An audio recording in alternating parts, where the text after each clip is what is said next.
Lao Tse, uma das divindades do taoísmo.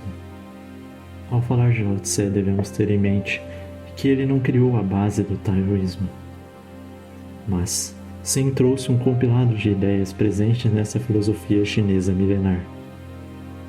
Alguns autores dizem que Lao Tse não existiu, mas essa ideia não faz muito sentido, pois embora presente seus aforismos em vários outros autores que o precederam, sua existência é referenciada em outras filosofias, como nos textos de Confúcio, no confucionismo.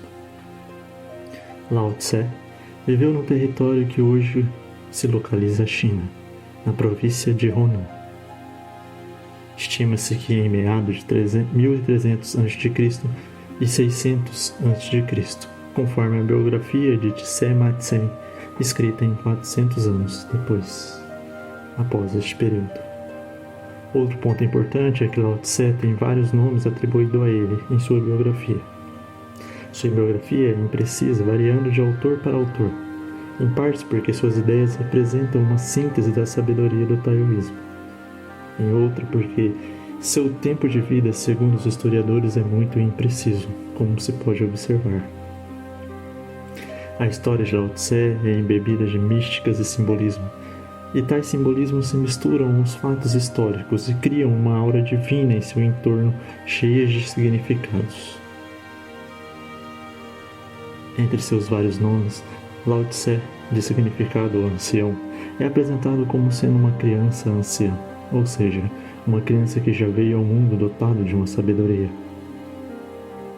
que representaria o renascimento do pensamento da época. Outro fato é que Lao Tse é mencionado em obras de Confúcio como sendo um grande sábio, destacando seu lado voltado às ideias, ou seja, à metafísica.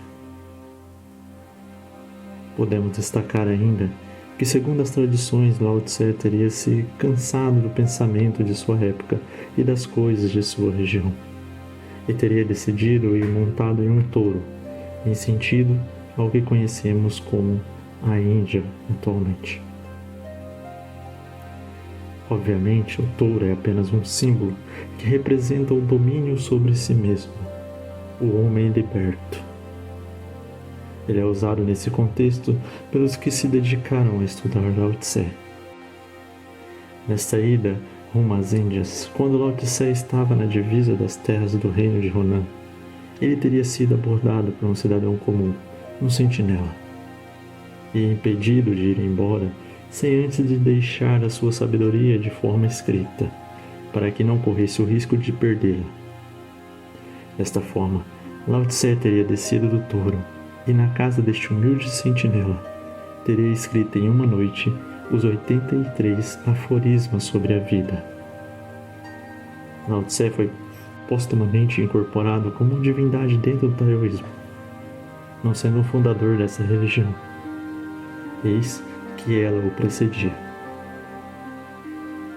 A interpretação das leis de Lao Tse foi muito diversificada e usada conforme bem interessava as pessoas ao longo da história, se diversificando e migrando entre os povos asiáticos, mudando sua interpretação conforme a força política e o interesse dominante.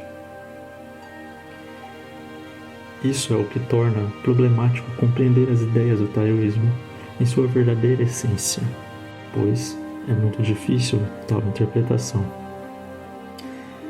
O aforisma 1. Temos a seguinte afirmação: o tal que pode ser pronunciado não é o verdadeiro e eterno tal. O nome que podem ser proferidos não são os verdadeiros e eternos nomes. O não ser é a origem do céu e da terra. O ser é a mãe dos 10.000 seres. O ânimo. Sendo assim, na esfera do não ser, podemos ver a misteriosa origem de todas as coisas. Na esfera do ser, podemos ver a manifestação do tal. As duas têm a mesma origem, mas são chamadas por nomes diferentes. Ambas são misteriosas e profundas. O mistério dentro do mistério. O portal para todas as admiráveis maravilhas. Peço que imagine o seguinte. Pense no seguinte exemplo. Imagine uma bola de fogo de gases e minérios fundindo-se, comprimidos por uma força gravitacional em uma rotação em alta velocidade. Essa era a Terra antes de qualquer vida. Uma só, tudo uno. Esta é o An-U. Não havia consciência, não tinha nome. Nada era separado, tudo girava em uma combustão frenética. Agora, avance no tempo. A Terra já havia se resfriado. A vida começava a se espalhar. Por milhares de anos, tudo se transformava em matéria. Não havia consciência, ainda não há espírito. O espírito é a consciência. A consciência é responsável por dar nome às coisas. Agora imagine que o homem evoluiu até o ponto de ter seu primeiro lampejo racional. Ele representou o mundo. Imagina que manifestou a sua consciência. Ele foi capaz de separar o espírito da matéria. Ele definiu que determinado lugar é perigoso, outros melhor para caçar, de que certas características são mais atraentes ao sexo oposto. Perceba que antes tudo era um só. Toda a matéria se fundia. Agora a matéria ganhou forma. E por fim a vida trouxe a consciência, o espírito. Essa manifestação veio do primeiro ser, uno, do vazio. Lao Tse explica que o Tao é a ideia de um ser que representa toda a manifestação. É o primeiro ser, o arquiteto supremo, o grande criador. O Tao é o vazio, o marco zero, de onde todas as coisas saem, para onde todas as coisas voltam, em um ciclo. Do Tao, dessa manifestação completa, deste vazio, é que se divide duas formas. São as coisas que podem ser pronunciadas, ou seja, o espírito e a matéria. Ela advém do todo. É como se enxergássemos e percebêssemos o mundo. Por isso, o Tao pronunciado não é o Tao eterno e verdadeiro, pois ele é uma derivação, uma representação humana baseada no espírito e na matéria.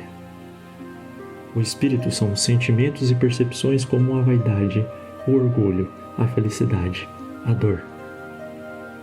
Enquanto o que percebemos do mundo, as formas, a água, o quente, o frio, se trata da matéria. Percebam que o espírito e a matéria se completam e coexistem em simbiose perfeita.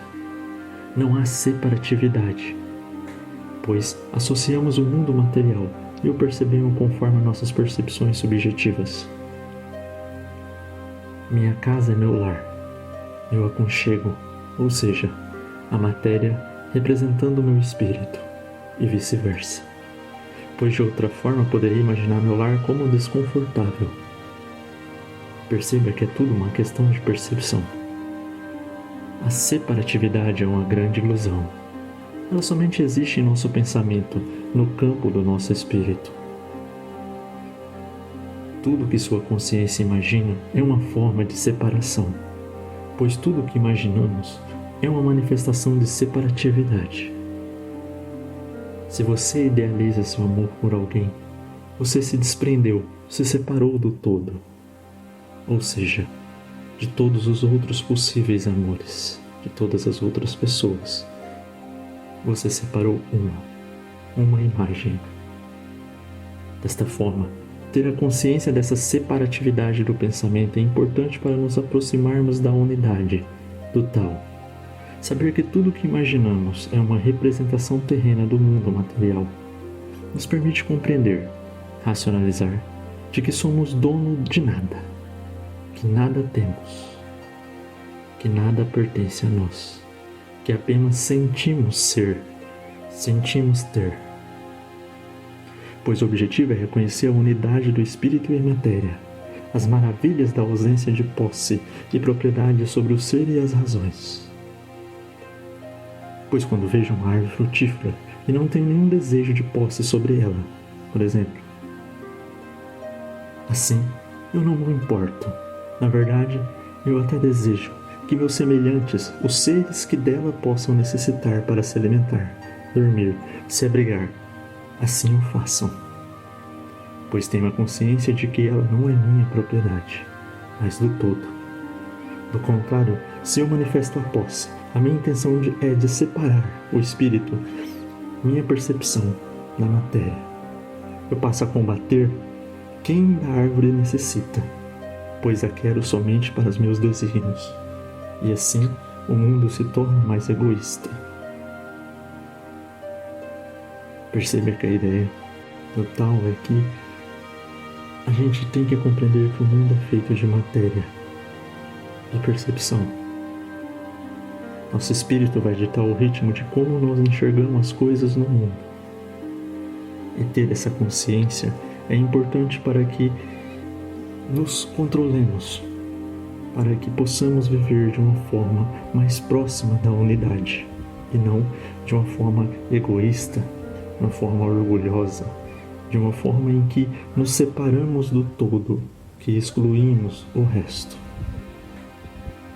E essa foi a primeira parte do aforismo. Sugiro que siga nosso canal, deixe seu like, comente o que achou do vídeo. Até a próxima.